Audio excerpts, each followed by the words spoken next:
Hello, friends. Happy Friday. So, for today's book, we are going to be looking at the first chapter or so of Becoming Kareem. And this is actually written by Kareem Abdul-Jabbar. You can see his picture there on the cover of the book there. And let's go ahead and let's get started. By the way, this is a book that I found in Actively Learn, so I'm going to be reading to you from there today.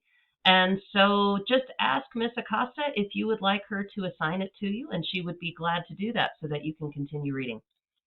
All right. So this was written in 2017, so fairly recent, right? Right. And there's all the info on that. Here's our table of contents. Let's keep going. So the dedication page. All right.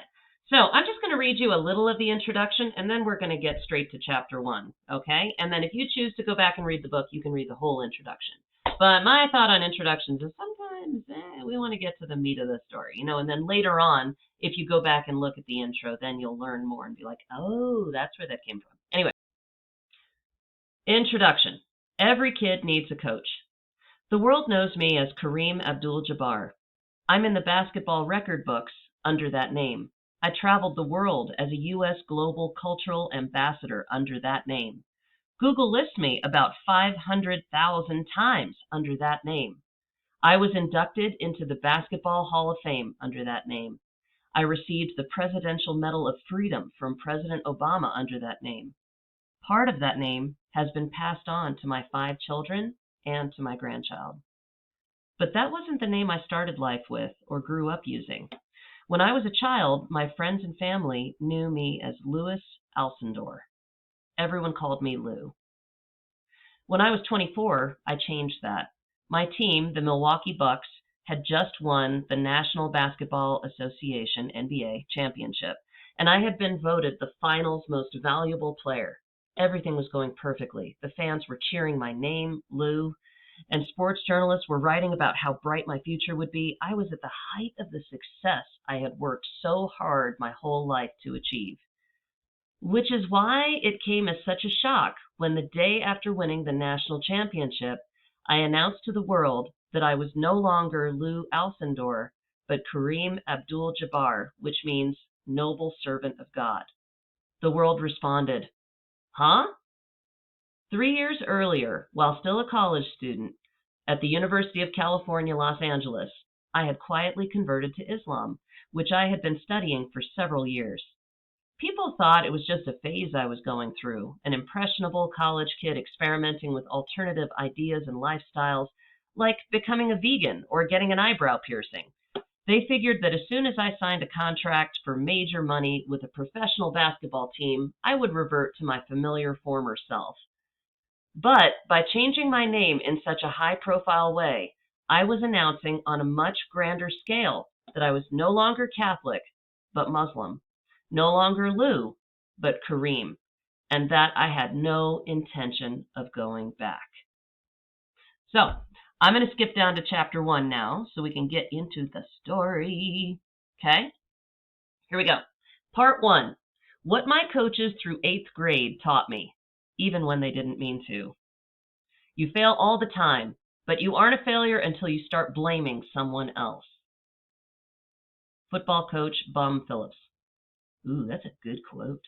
All right. Chapter 1, how I discovered I was black. I didn't realize I was black until 3rd grade.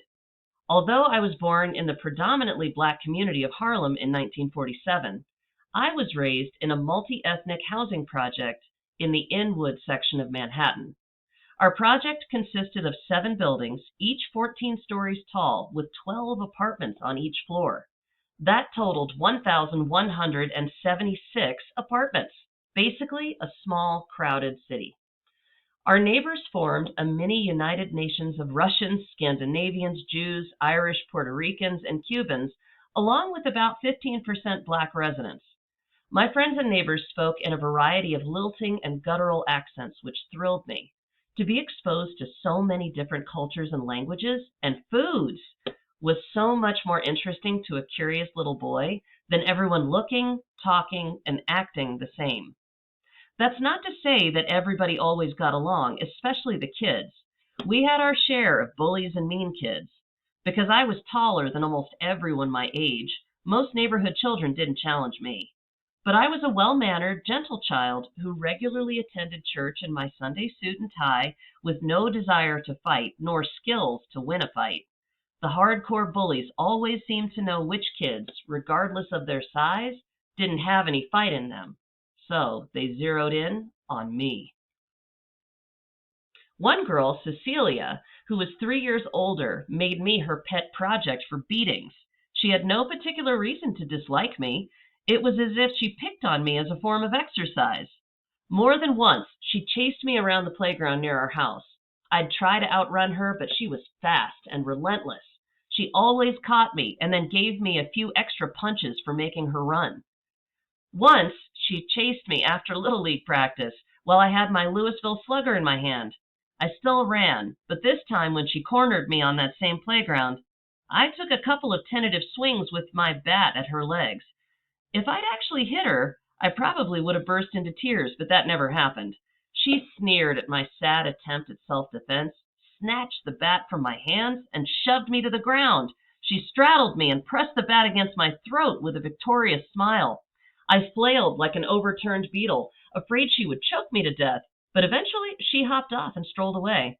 I figured she didn't want to hurt me too badly, or else she wouldn't be able to chase me the next time. Despite these typical kid conflicts, I was never picked on because of my race. Because the projects were filled with so many different ethnicities, no one risked casting the first stone. My mom and dad never talked about being Black, and I was too young to know about the violent racial tensions going on throughout America at that time. It was the 1950s, and the world was changing. As far as I knew, we were all the same. My wake-up call came in third grade when my classmate, Michael, brought a Polaroid camera to school. Until the Polaroid, all cameras had a roll of film inside that had to be mailed away or taken to a special store to be developed. Sometimes you would wait weeks between the time you snapped a photo and the time you got to see what it looked like. The Polaroid, to our delight, spit out an instant photograph. Giddy over this cool gadget, we decided to take a class photo. I attended a strict Catholic school with students wearing traditional uniforms, boys in white shirts, blue ties and navy blue slacks, and girls in jumpers and knee socks. Our teacher arranged us by size in front of the blackboard, snapping the photo, then shooed us back to our seats while she removed the miracle image from the camera. The photo, still moist and smelling of sour chemicals, was passed around from student to student, each marveling at this breakthrough technology that, to us, could only mean that jetpacks and flying cars were merely months away. But when the photo finally landed on my desk, I didn't see it as a tiny window into a space-age future. I just saw myself, as if for the first time. There I was, freakishly towering over all the other kids, with skin much darker than everyone else's. Tilting the glossy photo in the harsh classroom light didn't change anything. I was still Black. And my classmates weren't. I knew 2 other kids in my school, but not in my classroom, who were also Black. But I hadn't seen myself as the same as them, yet not different from them either. I just hadn't realized how different we looked from the other kids. I didn't bring up this startling discovery with my parents. They had never mentioned it. No one at my school had mentioned it. Maybe no one else noticed, or maybe it was supposed to be a secret. Maybe I had a secret identity like Superman. Maybe my superpower just hadn't kicked in yet. But the color of my skin wasn't quite the secret identity I thought it was. As we advanced through the grades, I didn't gain a superpower to protect me, and my skin made me more of a target. As every kid who has ever been a target in school knows, the best way to survive is to become invisible. To keep your head down, not make eye contact, not call any attention to yourself. It's not exactly a superpower, but it is a survival skill. However, for me, that was impossible. If my Black skin made me a target, then my abnormal height made me a highly visible target, like a giraffe trying to hide among gerbils. Realizing I was Black didn't affect my life right away. I still had plenty of friends, most of them white. I was still the Lou who played occasional pranks at school, mostly slapstick stuff I saw the Three Stooges do on TV, like pulling out a chair when a kid was about to sit down, then saying, "Nyuk, nyuk, nyuk." My best friend Johnny was white. Our mothers were close, so we had lots of opportunities to play together. We celebrated each other's birthdays together, hung out at school together, and played after school together. We were inseparable. Our specialty was building models of tanks, battleships, and fighter jets. We would sit for hours gluing each tiny plastic propeller into place with the precision of brain surgeons. A typical conversation was arguing about which football and baseball players were best. Sometimes we sat in silence, concentrating on painting our models, just happy to be in each other's company. We were also in Little League together and spent as much time as possible playing stickball with the other neighborhood kids.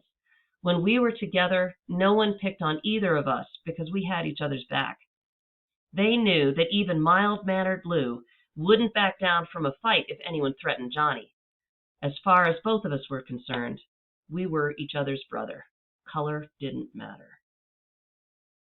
So, if you liked the start of this autobiography, please go ahead and ask Miss Acosta if she would add it to her stream from Actively Learn, and then you can continue reading. It's a fascinating story and definitely one that will interest you, and you'll learn a whole lot about this famous person.